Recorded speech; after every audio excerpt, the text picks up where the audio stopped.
Votre invité aujourd'hui dans la grande interview en direct sur Boursorama, c'est Ludovic Subran, chef économiste de l'Air Hermès. Bonjour Ludovic. Bonjour David. Comment il va aujourd'hui? Il va bien. Il va Il fait bien. beau donc il va bien. Bon, content de vous avoir. L'autre fois, quand on s'est parlé, on s'en rappelle en direct, ça a un peu merdouillé. J'espère qu'on va pouvoir bien vous entendre pour le coup. J'espère aussi. Que vous dire? Il y a plein de sujets à voir. Avant de parler de Bruno Le Maire et de sa sortie sur les 450 milliards d'euros mobilisés pour sauver l'économie française, un petit mot juste de l'économie américaine. Pourquoi? Parce qu'on avait le CBO, qui est donc l'Office du budget du Congrès américain, qui disait que, organisme non partisan, que l'économie américaine ne regagnera pas le terrain perdu avant 2022. Je me suis dit, waouh, 2022, ils sont quoi? C'est réaliste et pessimiste? 2022? Wow. Nous, on a 2021 en fait. On a mis 2021 pour effacer les stigmates de la crise. Donc la récupération est un an plus tôt. Je trouve qu'ils sont très pessimistes, mais c'est toujours pareil. C'est-à-dire que on a quand même pas mal de puzzles aux États-Unis entre ce que les marchés anticipent, ce que l'économie réelle anticipe. Ce sondage-là est censé vraiment capter le sentiment des chefs d'entreprise, et donc il faut entendre peut-être le signal qui est de dire 3 mois de perte de chiffre d'affaires, une économie qui repart mais seulement à 75%, ça me laisse dans une situation plus difficile. Moi, quand je regarde un petit peu les données de marché, notamment ce que les futurs sur les dividendes ou ce qu'on attend sur les gains pour les entreprises, on arrive en fait en 2021 au niveau d'avant-crise. Donc je suis un peu plus confiant que le CBO. Ouais, CBO qui prévoit une baisse pour le coup, alors pareil, du PIB américain, 38% deuxième trimestre, wow, 38%, alors c'est en rythme annualisé, je sais, avec un rebond de 22% au troisième trimestre, là encore, en termes de conjecture, ça vous semble? Oui, nous on est plutôt sur 26%, enfin 25% sur les États-Unis au deuxième trimestre. Le premier trimestre nous a un peu surpris positivement, en fait. On s'attendait à ce que ce soit beaucoup plus comme contraction, notamment à cause de l'emploi. Mais c'est vrai que les moins 4,8%, c'est ça. Oui, ça nous a tous surpris, hein, le moins 5% aux États-Unis en rythme trimestriel annualisé. Il faut se rappeler qu'en Europe, quand en France on fait du moins 6, du trimestre sur trimestre. Ouais, c'est trimestre sur trimestre. Si on l'annualise, on arrive à moins 20. Hein. Enfin, exactement. Donc, bon, je pense qu'on est. C'est toujours pareil, hein, sur ce deuxième trimestre, on va vraiment voir si les politiques de déconfinement et notamment la vitesse de la reprise d'activité suffit à masquer sur les mois notamment de mai et de juin un mois d'avril complètement sinistré, à plat. L'autre sujet aux États-Unis, ce qu'il ne faut pas oublier, c'est que beaucoup des dépenses des ménages américains sont sur des loisirs, les voyages, et donc ce sont ces secteurs-là qui n'ont pas totalement repris.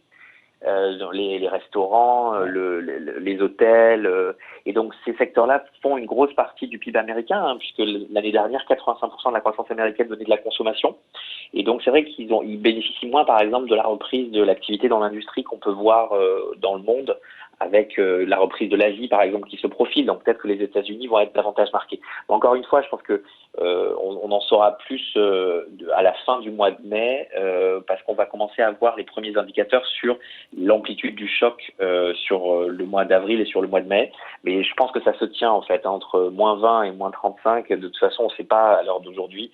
Et la vraie question, c'est quand est-ce que la reprise va vraiment être visible aux États-Unis. Pareil, sur la consommation, on commence à avoir des choses un peu positives, mais on est loin des niveaux d'avant-crise.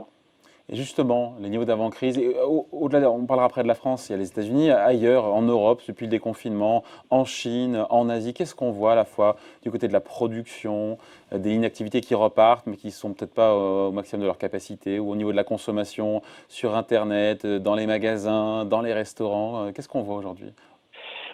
C'est toute la difficulté, hein. C'est comme observer un trou noir, c'est-à-dire que vous ne pouvez pas observer le trou noir, vous observez son effet sur les étoiles environnantes. Donc là, si vous voulez, le sujet, c'est qu'on a des données qui semblent être très bruitées. Par exemple, en Allemagne, on avait un niveau record du sentiment des investisseurs, hein, ce fameux ZOO. En même temps, on regarde les données Google, on regarde les données sur donc les déplacements, le trafic, ce qui est sûr, c'est que on voit une reprise assez franche des velléités d'achat et des velléités d'investissement en biens semi-durables, par exemple, notamment en Allemagne, les gens cherchent achat de voitures très fortement. Maintenant, nous, on est quand même sur une peu de ces achats-là vont se transformer, de ces volontés d'achat vont se transformer en achats réels. Parce qu'on voit quand même que les signes de l'épargne de précaution sont tous là. La confiance qui est assez basse, la volatilité des politiques publiques, il y a une incertitude radicale qui est épidémique, mais qui est aussi de politique publique. Et donc, il faut prendre ces données-là, qui sont des données, on vient du trou, et en fait, on voit qu'il y a un petit bout de lumière, et donc on a tendance à se dire, ah ben c'est bon, ça va aller. Moi, je suis un peu plus méfiant, parce que j'ai peur qu'il y ait il y ait beaucoup plus d'à-coups dans les mois qui viennent, et notamment à cause des annonces des hommes et des femmes politiques en Europe. On voit par exemple que sur l'auto, beaucoup des décisions d'achat vont être liées aux baisses promises, donc soit les bons pour des voitures électriques, soit des baisses temporaires de TVA, etc. On le saura demain pour la France. On le saura demain. Exactement. Et donc c'est très soumis à la politique publique, et ce qui est jamais très bon. Ça veut dire que c'est pas les fondamentaux qui font que vous allez remplacer votre voiture, mais c'est une niche fiscale temporaire ou pas. Donc moi je reste assez, je trouve que c'est bien qu'on voit des volontés d'achat, d'investissement. On a plutôt des bonnes nouvelles sur l'industrie, notamment les carnets de commandes, mais là encore chaque nouvelle a un peu son pendant négatif, c'est-à-dire que les stocks étaient plutôt très élevés avant la crise. Donc il y a beaucoup d'entreprises qui vous disent, ah ben c'est super, mes carnets de commandes sont de nouveau remplis, donc ça va bien, mais je connais pas de pénurie sur ma chaîne de production parce que j'avais des stocks, parce qu'avant la crise, ça tournait pas très vite. Et donc la question, c'est de savoir, et pareil sur le financement, les gens vous disent, ah bah oui, je vais conquérir des nouveaux clients, ou du moins je retrouve mes clients, mais je vais voir si j'arrive à me faire payer. Et donc il y a des questions un petit peu d'à-coup de reprise, et si toutes les pièces du puzzle se mettent ensemble, ou si au contraire on a des trous dans la raquette. Et ça, c'est un peu la crainte que j'ai moi, c'est qu'on découvre des pénuries sur l'approvisionnement, des problèmes de trésorerie, et peut-être des velléités d'achat qui ne se transforment pas toutes en achats réels de la part des ménages, parce que épargne de précaution, parce que peur de l'impôt le lendemain, parce que on n'est pas extrêmement sûr que ces mesures soient incitatives et pérennes. Voilà, ouais. Vous me disiez, Ludovic, que selon vous, l'économie américaine ne regagnerait pas le terrain d'avant-crise, en tout cas, ou le terrain perdu. Avant 2021. Sur la France, c'est quoi votre projection ? Sur la France, on est pareil. En fait, nous, on a... Il faut attendre 2021 pour avoir effacé les stigmates de la crise. Exactement. En gros, entre le premier et le deuxième trimestre 2021, selon les pays, donc c'est plutôt premier trimestre en Allemagne, deuxième trimestre en France, premier trimestre aux États-Unis, deuxième trimestre, je sais pas moi, en Espagne ou en Italie. Donc il y a des pays qui ressortent un peu plus vite parce qu'ils ont des jours totaux de confinement qui ont été moindres. Notamment, l'Allemagne et les États-Unis, c'est un bon exemple. Il n'y a jamais eu de confinement total pendant 2 mois, et donc forcément, il y a une petite avance de phase là-dessus. Mais après, on va voir une partie des sujets. Alors pour la France, c'est pas le cas, mais pour l'Allemagne, par exemple, la grande question, c'est celle du commerce extérieur. On a les chiffres du commerce mondial qui sortent cet après-midi, et on va voir si en effet le deuxième trimestre va être de nouveau une récession très forte du commerce. Et la vraie question, c'est si l'Allemagne regagne des débouchés à l'international, puisque sur l'année 2020, elle va certainement perdre entre 200 et 250 milliards d'euros de débouchés. Donc c'est des sommes énormes pour une économie qui est quand même très basée sur l'export, même si c'est pas la majorité de son PIB. Donc pour la France, le sujet, c'est celui de la consommation, plus que celui de l'export. Et donc aujourd'hui, pareil que les États-Unis, c'est-à-dire que le fait qu'on tarde, par exemple, à rouvrir une partie des lieux de loisirs, de culture, et qu'on ait quelques incertitudes sur le tourisme, sur les dépenses de confort, ça peut en effet retarder d'un trimestre la reprise par rapport à d'autres pays pour lesquels ces dépenses de confort sont déjà de retour, notamment l'ouverture des restaurants, mais aussi la possibilité de voyager au sein du pays. Et ça donne quoi dans les pays où effectivement les restaurants ont rouvert? On voit une appétence, un appétit pour retourner Alors dans les données Google... Et pareil dans les centres, je pense aux centres commerciaux, puisqu'on sait que les grands centres commerciaux en France sont fermés. Ce qui est sûr, c'est qu'il y a une partie de revenge shopping, ça on le voit, donc il y a pas mal de gens qui avaient... Ah oui, en Allemagne, exactement, en Allemagne on le voit, mais bon, ils vont aller dans la jardinerie, ils vont aller acheter des biens d'équipement pour la maison, la vaisselle, etc. Donc ça existe, mais parce que vous avez déplacé une partie de vos consommations, et après il y a une partie de la consommation qui ne sera jamais récupérée, notamment tout ce qui est événementiel, mais vous parliez aussi des restaurants. Les restaurants, c'est un vrai sujet parce qu'aujourd'hui, les capacités d'accueil sont très réduites et surtout, il y a des mesures sanitaires très fortes. Et donc, par exemple, le débat aujourd'hui en Allemagne sur les restaurants, c'est que vous êtes obligé de réserver et que du coup, les restaurants ont accès à vos données personnelles parce qu'en fait, vous devez laisser vos numéros de téléphone. Ça a l'air tout bête comme ça, mais en fait, ça censure pas mal de réservations dans les restaurants. Donc les Allemands disent non, moi je veux pas donner mon numéro de téléphone pour réserver parce qu'après je sais pas qui va m'appeler. Donc il y a des nouveaux phénomènes qui se posent, notamment sur, au-delà des protocoles sanitaires, si les restaurants sont armés pour la protection des données. Et donc c'est vrai que je pense que sur ces secteurs-là, on ne verra pas encore tout à fait une reprise avant quelques temps, parce qu'il y a des stigmates de la crise, il y a un effet cicatriciel. Les gens ont réappris à cuisiner chez eux, peuvent faire d'autres types enfin il y a pas mal de restaurants qui ont été très entrepreneuriaux et qui ont mis en place des livraisons.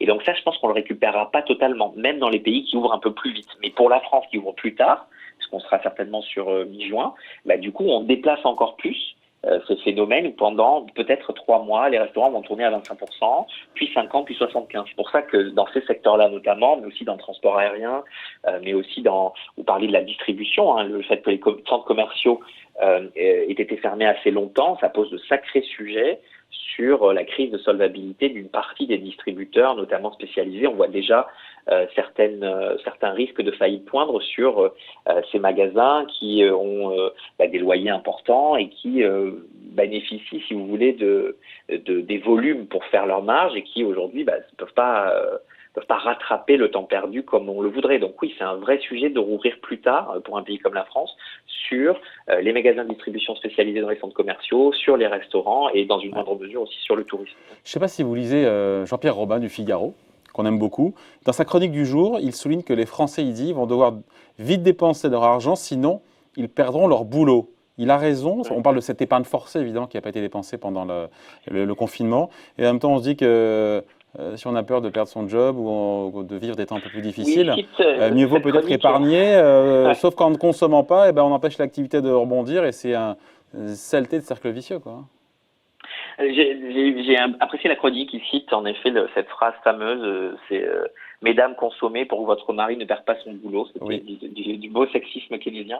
L'idée pendant la guerre, on était pendant la guerre, je pense. On était en guerre. Le président a répété 8 fois qu'on était en guerre pendant son discours contre le coronavirus. Non, mais c'est intéressant ou pas ça de se dire, voilà, au-delà de l'assertion, c'est si on consomme pas, qu'on a peur parce qu'on a peur pour l'avenir, quelque part, on empêche la reprise de se faire et donc voilà.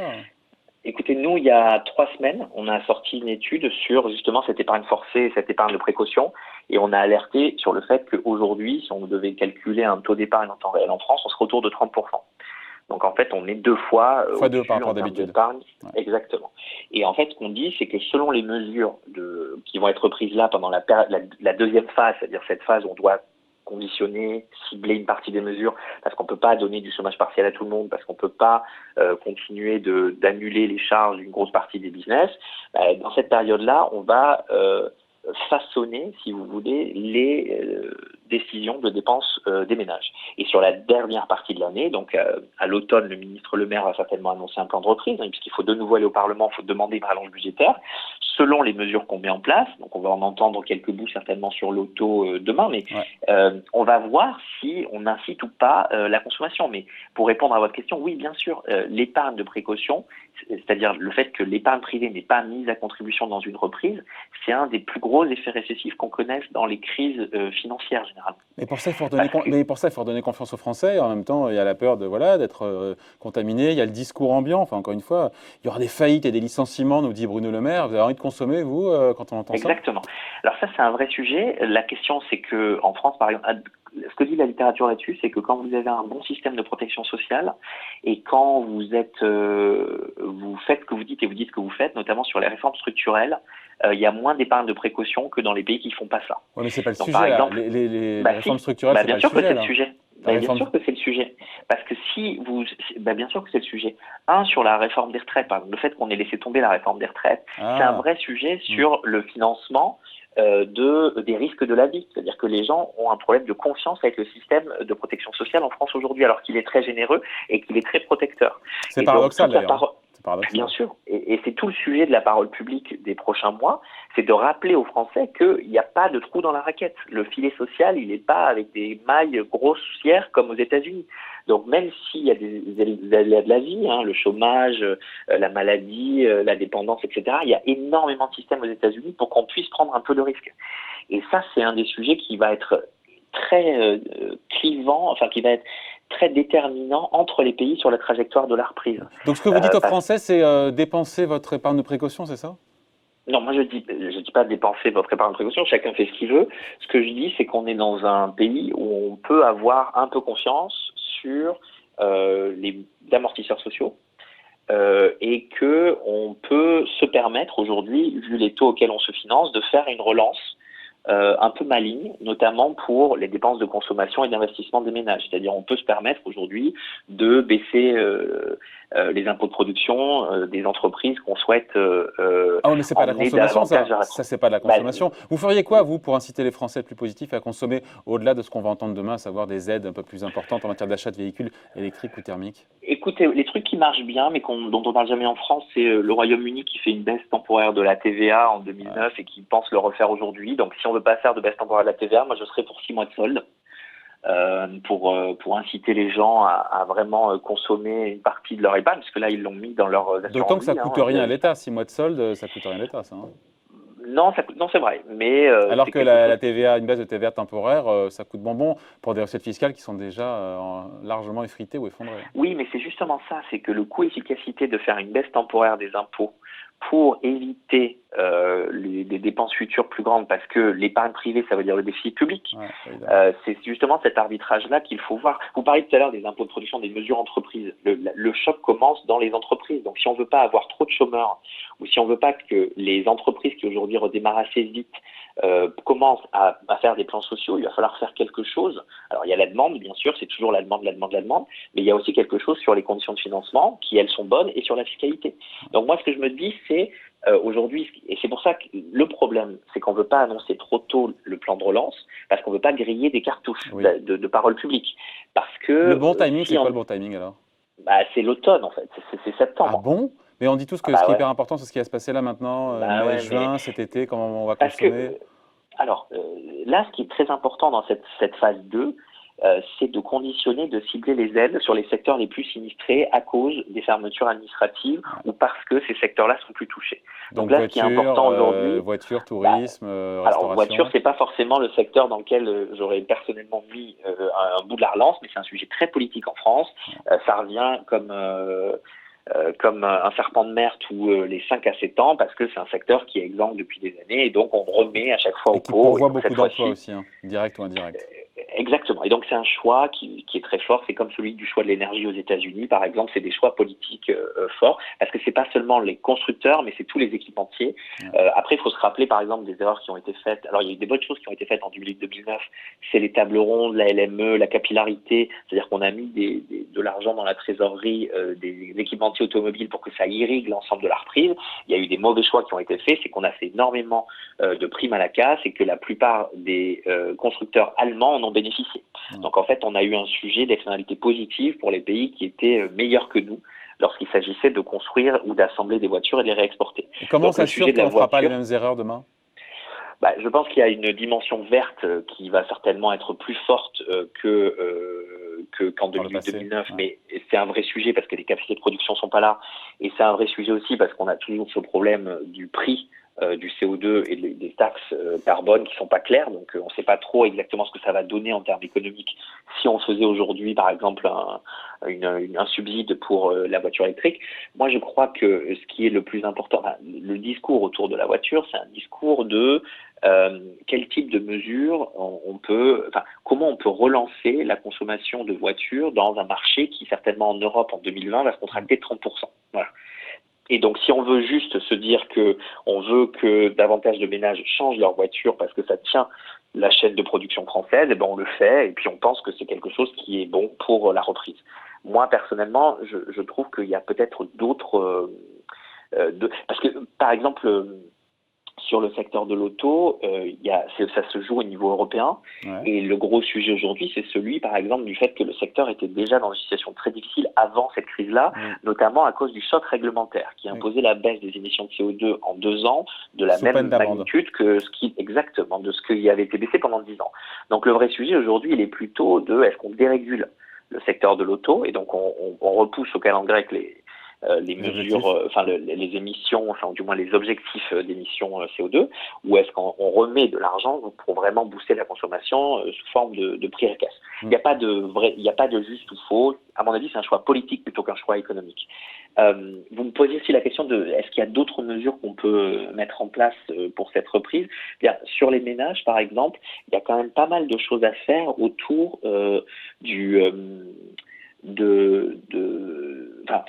il y a des pays, par exemple, qui décident aujourd'hui de faire des TVA réduites sur certains secteurs. Donc refaire, par exemple, la taxe Chirac sur le bâtiment.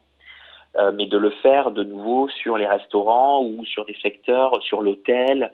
Est-ce qu'on va donner, par exemple, des incitations? Il n'y a rien dans le discours, il n'y a pas eu de ballon d'essai, on n'a rien entendu de ce point de vue-là. C'est difficile parce que les demandes qui sont faites par les fédérations sont énormes, les montants sont énormes, les chiffres font très peur, et donc c'est difficile d'annoncer quelque chose sous peine de décevoir. Et c'est pour ça que je vous dis, c'est une question de timing, c'est-à-dire que vous ne voulez pas l'annoncer trop tôt, vous voulez voir d'abord qui nage tout nu quand la vague se retire. Juste, il nous reste quelques secondes à passer ensemble, Ludovic. Ce matin, Bruno Le Maire parle de 450 milliards d'euros. On a aujourd'hui commencé par ça, pour sauver l'économie française. Il mélange beaucoup de choses, parce que il y a 450 milliards, il y a plus de 300 milliards, ce sont des prêts qui sont garantis. Donc ça veut dire que l'argent frais, c'est vraiment 150 milliards d'euros qui sont mobilisés en réel, en argent frais dans l'économie française? Alors, c'est un sujet, en effet, il additionne des choses qui ne sont pas des pertes, mais en fait qui sont des transferts temporaires de charges du privé vers le public, avec un risque qu'une partie de ces charges se transforme en pertes. Et en effet, on est plutôt sur, nous c'est ce qu'on avait mis en fait dans nos calculs initialement, on avait en gros 50 milliards de mesures d'urgence, on remettait 50 milliards en phase 2, plus conditionnés, plus ciblés pour aider les secteurs les plus crédit déboursé, il y a combien sur 450 je milliards? pense entre 2020 et 2021, on est sur en effet 150 milliards de subventions. C'est-à-dire que ce n'est pas des crédits, mais c'est des choses qui vont directement dans la trésorerie. Donc les mesures de chômage partiel, les mesures de report ou d'annulation de charges, et aussi Bercy compte les moins-values fiscales, puisque comme les chiffres d'affaires sont moins grands, les impôts vont être moins grands aussi par les entreprises. Donc ça c'est pas des aides, mais j'imagine que dans les 150 milliards, il y a aussi un peu le coût de la baisse d'activité. Mais sur les vraies aides, on est en effet entre 100 et 150 milliards et on est sur chômage partiel qui va durer dans cette phase 2 et on est sur des plans de relance sur certains secteurs, notamment je pense qu'on va avoir un plan de relance à l'automne qui va être donc c'était ce qu'il fallait, 40 milliards. C'était bien dimensionné et on attend encore la suite. C'est difficile. Le premier effet, c'était un effet police d'assurance, c'est-à-dire vous achetez une police d'assurance en disant on espère que ça va confirmer à tout le monde que ça va tenir. Et c'est ce qu'on a fait au début. Donc c'est pour ça qu'on a annoncé tout de suite 40 milliards plus les prêts garantis. Là, on est dans une phase un peu plus difficile puisqu'il faut en effet cibler l'aide pour éviter les effets d'aubaine, mais aussi pour qu'elle ait un plus gros effet sur certains secteurs. Et ça coûte aussi beaucoup d'argent, notamment dans les secteurs des transports, en effet les hôtels, les restaurants, etc.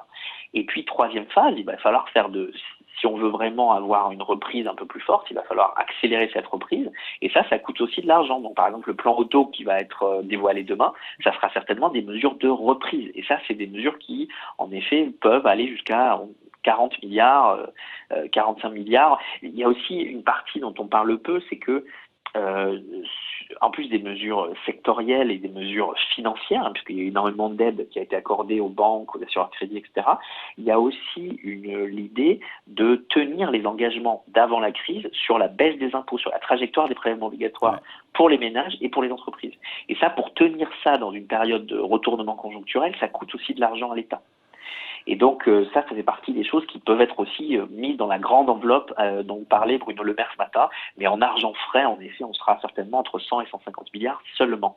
Voilà, avec un déficit et une dette qui seront bien au-delà des 115 ou 120% de dette publique. Exactement, 115%. Voilà. Oui, exactement. Bon, on en reparlera d'ici là. Merci d'avoir été avec nous en tout cas, Ludovic Subran. Merci beaucoup, David. Chef économiste de l'Air Hermès, invité de la grande interview en direct sur Boursorama. Merci, bonne journée. Ciao. Merci, au revoir. Salut.